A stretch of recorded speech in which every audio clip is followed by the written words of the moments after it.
What's going on, world? It's Curtis from Midwest Pro Tech. Today I'm going to go over something that a lot of our clients ask, and Rodney and I feel it may be great for a lot of you to know. It's installing Malwarebytes. Now, this is a secondary program that we use here at Midwest Pro Tech to help keep our clients' computers cleaned up. Now, a lot of you may say, well, what particular kind of stuff does it clean up? Why is it any good for me? Well, the reason is our bigger antivirus that you have to subscribe for, WebRoot picks up the big chunks.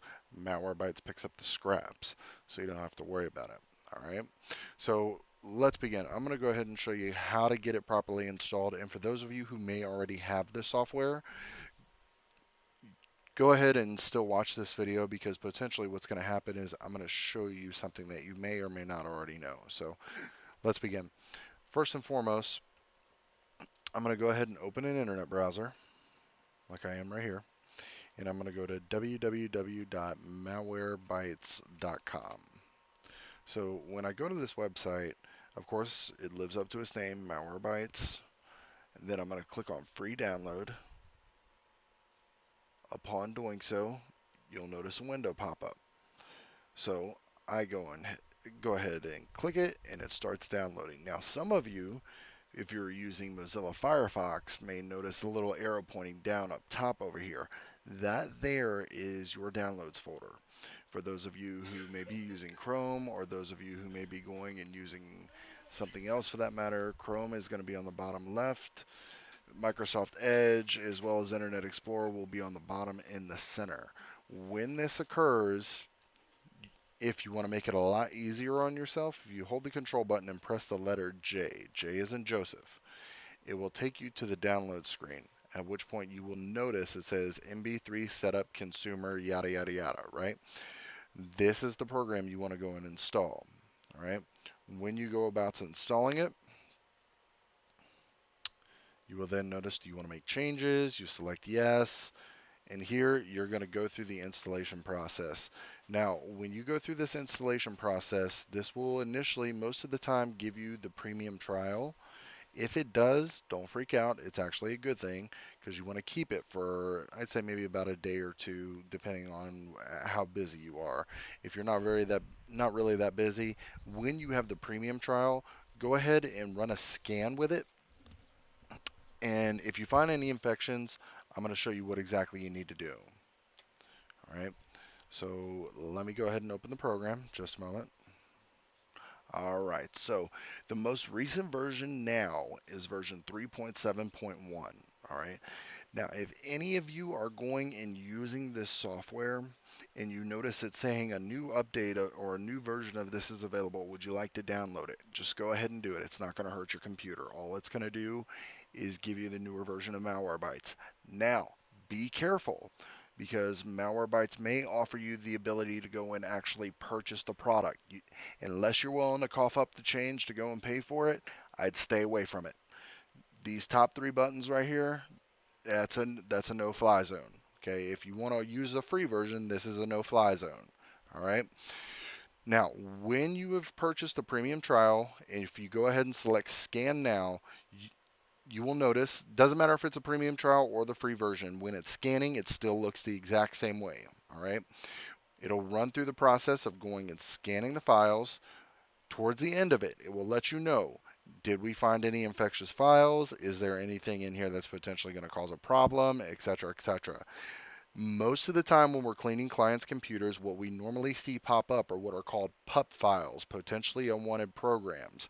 There's also potentially unwanted malware, also known as PUM, and potentially unwanted adware, so PUA, I guess you could say, PUA. All right, so be very mindful when you go and run across those particular kinds of things and clean them out of your computer, because initially what's going to happen is if they're in there for so long, they can potentially cause a problem with your computer, whether it's delaying of speed or causing a problem with a certain program not properly running and or starting. Could happen. Any number of things can happen. All right. After you've gone and completed this scan, which, if I'm not mistaken, shouldn't take too long for me, Just a moment.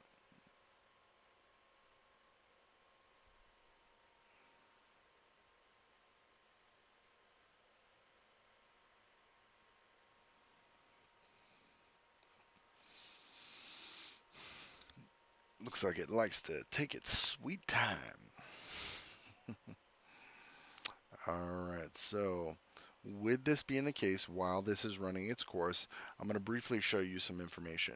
For those of you who may notice, of course, this does not say premium trial because I have the free version right now. So when you acquire the premium trial, if you're after you run your scan, if you are looking to switch over to the free trial, these are the steps you need to take. Go down here and click on the settings tab. Afterwards, you're going to go over here to where it says account details. All right. When you click on that, you will notice down here it'll say deactivate premium trial. It may be in a red box. It'll say deactivate premium trial, maybe gray, doesn't matter. All it says is deactivate. All right. When you deactivate it, your plate is clean. All right. You won't have to worry about going and paying for anything at that point because it's going to switch to this, the free version. Now you will notice a little window pop up down here when that occurs, all right? And what you will have to select, it says, I do not want the protection, and then just select OK. It's not going to hurt your computer. However, be very mindful. After you do that, this little Malwarebytes emblem down here, for some clients, it only pops up if the program is open. For others, it's already an icon that's directly there in the toolbar. So with that being the case, you're going to right click it, and notice when I click it, it's checkmarked with the start with Windows. So if I click that and unselect it, believe it or not, ladies and gentlemen, that will actually help your computer when it comes to speed and the computer is starting up. So if you want your computer to run fast when it's first starting and not take a decade and a half to get fully uploaded, that's a very highly suggested option. All right. Now, of course, when you're going through this process, as I had mentioned, it will take a moment to get through everything. But as soon as it does, if there is anything that pops up, number one, don't freak out. All right, because it's not going to help the situation. It's only going to make matters worse. Number two, you're going to go in, if it gives you the option to quarantine the selected items, go ahead and do it. At which point, a vast majority of the time, what will happen is it will give you the option to restart now or restart later. You want to go ahead and restart the computer. What this is doing is it's helping with cleaning and getting all those files off of your computer. All right. At which point, when you restart the computer, sometimes you'll see Malwarebytes automatically open there on your desktop. Sometimes you won't. If you don't, go ahead and re-upload the program within itself. If you do, follow these steps. So vast majority of the time, you'll see this pop up. So just go ahead and close it, at which point you're going to select the quarantine. The quarantine is where all of those bad files get put on lockdown. All right.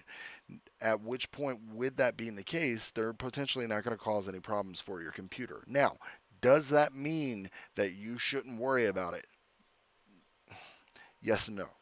You should worry about it because they're initially taking up space on your computer. You should not worry about it because they're not, when they're in here, they're not going to cause any particular forms of problems for you. All right. So with that being the case, if there are any here, you're going to go ahead and click this white box. It will select everything within the list. You're going to go over here and click on the delete button. This will wipe out every last little thing on there. If after that point it says, are you sure you want to go ahead and delete this? Just do it anyway. Doesn't matter. Just do it. All right. Afterwards, if you want to go ahead and look back at your dashboard, which is right here, this option, that's the main screen for Malwarebytes, you can. It's not going to hurt anything, but potentially this program, depending on how often you're using your computer, needs to be run somewhere between 1 to 2 times per month. Now, if you're in a business environment and you're using this particular kind of program, you want to run this somewhere between 1 to 2, matter of fact, probably about 2 times a month. Generally, what I recommend to my clients is run it somewhere around the 1st and somewhere around the 15th, between, right in the middle of the month and right at the beginning of the month. That way you're pretty much set and ready to go. Same thing goes for residential clients. If depending on how often you're using your computer, if you see yourself using the computer maybe 2 out of 7 days of the week, you only need to run it once. And what I generally recommend at that point is our clients going and running it more towards the middle of the month at the 15th. So that is a very good option to do as well. However, as I had mentioned, if you go and do this, it's going to keep your computer cleaned up and it's going to make things a lot more simpler for you. All right. So potentially today we have gone over quite a few particular things. We've gone over Malwarebytes, how to get it properly installed, how to get it up and running, how to quarantine, and also how to go and make sure that it's not starting up when your computer starts, because believe it or not, that can actually cause an issue with your speed. So I'm going to go ahead and close out of this program. And for now, if you guys have any further questions or concerns, don't hesitate to give us a call here in the office, 513-322-1306. If you'd like to speak with me directly, my extension's 111. Otherwise, we look forward to seeing you in our next video. Take care. Bye now.